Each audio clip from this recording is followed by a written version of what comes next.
Israel, Bahrain, কাতার, ইউএইতে পাল্টা হামলা ইরানের। অপারেশন ট্রু প্রমিস 4 শুরু করলো তেহরান। ইরান ইসরায়েল সংঘাত তুঙ্গে, শুরু অপারেশন ট্রু প্রমিস 4। মধ্যপ্রাচ্যে আতঙ্কের ছায়া, তেহরানের পাল্টা হামলা শুরু। ইসরায়েল, বাহরেন, কাতার, ইউএইতে দাপট দেখালো ইসলামিক প্রজাতন্ত্র। মধ্যপ্রাচ্যে উত্তেজনা বাড়ল। ইরানের নতুন অভিযান বিশ্বের চোখে এখন আঞ্চলিক সংঘাতের উপর। অপারেশন ট্রু প্রমিস 4 শুরু। ইরানের ক্ষেপণাস্ত্র ও ড্রোনে ক্ষয়ক্ষতির খবর সামনে আসছে। ইরান মধ্যপ্রাচ্য সংঘাত চরমে, ইসরায়েল ও তার মিত্রদের জন্য সতর্কতা জারি। ইরানের সামরিক প্রতিশোধে মধ্যপ্রাচ্য কাঁপছে, তেলের বাজারে অস্থিরতা, আন্তর্জাতিক সতর্কতা। ইরানের অভিযান কেবল সামরিক নয়, অর্থনৈতিক ঝুঁকিও। এবার কি হবে দেখুন।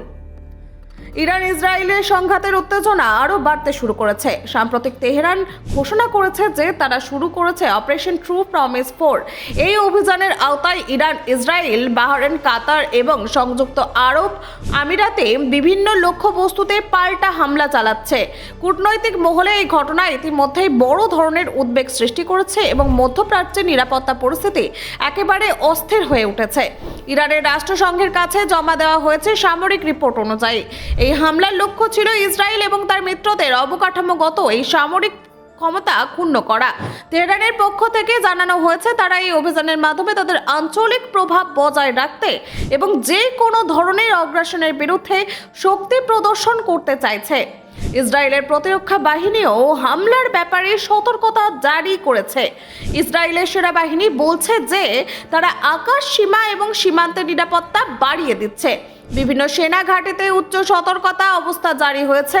এছাড়াও সাধারণ মানুষকে সচেতন থাকার নির্দেশ দেওয়া হয়েছে এবং শহরের গুরুত্বপূর্ণ স্থানগুলিতে নিরাপত্তা ব্যবস্থা আরও বাড়ানো হয়েছে। বাহরিন এবং কাতারে এই হামলার ফলে কয়েকটি গুরুত্বপূর্ণ বিমানবন্দর এবং সামরিক স্থাপনা ক্ষতিগ্রস্ত হয়েছে।